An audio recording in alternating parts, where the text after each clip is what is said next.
Diamant de sang du Congo. Exposition du rôle de l'Occident dans le conflit du Congo, en particulier la Belgique, la France, le Royaume-Uni et les États-Unis.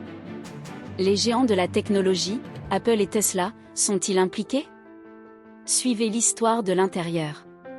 Depuis des décennies, la République démocratique du Congo a été ravagée par un conflit brutal, ses richesses alimentant la violence et son peuple laissé à souffrir.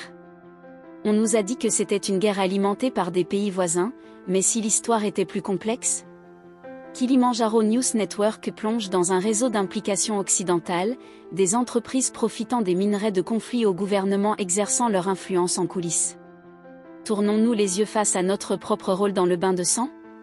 Rejoignez-nous alors que nous enquêtons et exposons la vérité gênante, découvrons qui bénéficie du chaos et explorons ce qu'il faudra pour rompre le cycle et apporter la paix à une nation qui se noie dans le désespoir. Avant de continuer, n'oubliez pas de vous abonner à Kilimanjaro News Network. Cliquez sur l'icône de la cloche pour être informé des enquêtes intéressantes et approfondies sur les événements se déroulant à travers le continent et la diaspora. La République démocratique du Congo, RDC, le géant économique endormi de l'Afrique, saigne.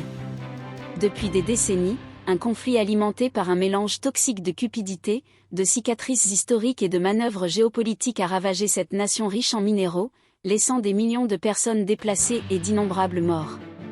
Si les accusations sont souvent dirigées vers des pays voisins comme le Rwanda, un examen plus approfondi révèle un réseau d'implications occidentales, des entreprises profitant des minerais de conflit, des gouvernements exerçant leur influence et des récits détournant la responsabilité, perpétuant ainsi la souffrance.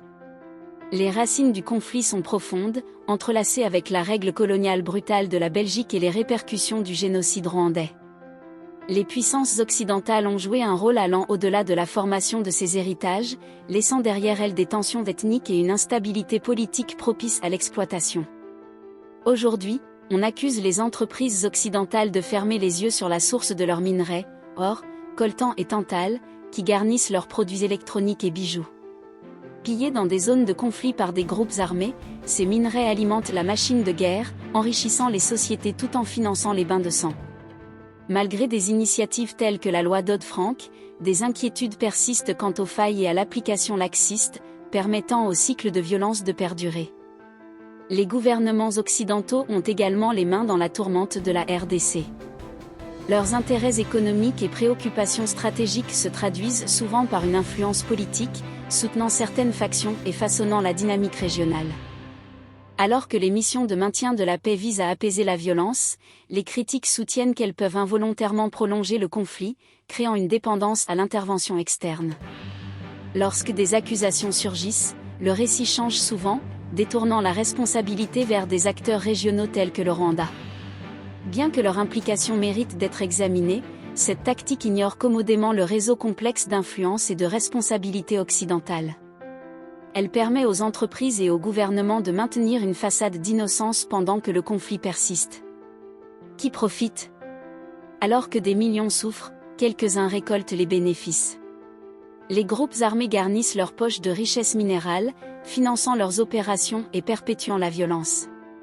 Des fonctionnaires corrompus au sein de la RDC détournent des ressources, s'enrichissant tout en laissant la nation appauvrie. Et les entreprises occidentales continuent de réaliser des profits, souvent au détriment de vies humaines. Les géants américains Apple et Tesla ont été liés à l'approvisionnement en matériaux bon marché pour leurs produits de cette région, bien qu'ils continuent de le nier. Mettre fin au conflit exige une approche multifacette. Tenir les entreprises responsables de leurs pratiques d'approvisionnement est crucial. Les gouvernements doivent s'engager dans la diplomatie avec des mains propres, en priorisant la paix par rapport au profit. Et le récit doit changer, reconnaissant le rôle occidental et exigeant la responsabilité de tous les acteurs impliqués. Le conflit en RDC est un rappel frappant de l'interconnexion de notre monde. Les choix que nous faisons, les ressources que nous consommons et les récits que nous acceptons ont tous des conséquences. Il est temps pour l'Occident de reconnaître son rôle dans la tragédie de la RDC et de prendre des mesures concrètes vers une paix durable, plutôt que de pointer du doigt et de perpétuer la souffrance. Le sang sur le sol du Congo tache aussi nos mains, et le moment d'agir est maintenant. Kilimanjaro News Network aimerait avoir votre avis directement. Rejoignez la conversation. Pensez-vous que les entreprises occidentales devraient être tenues responsables de leur rôle dans la promotion du conflit, même si elles plaident l'ignorance? Qui finance des groupes tels que le M23 et qui en bénéficient? Les ONG opérant au Congo ont-elles les mains propres? Pensez-vous que l'Union africaine devrait intervenir pour limiter l'ingérence occidentale? Envoyez-nous vos messages. N'oubliez pas d'aimer, de partager et de vous abonner à Kilimandjaro News Network, la voix authentique de l'Afrique. Kilimandjaro News Network diffuse en swahili, en arabe, en anglais et en français.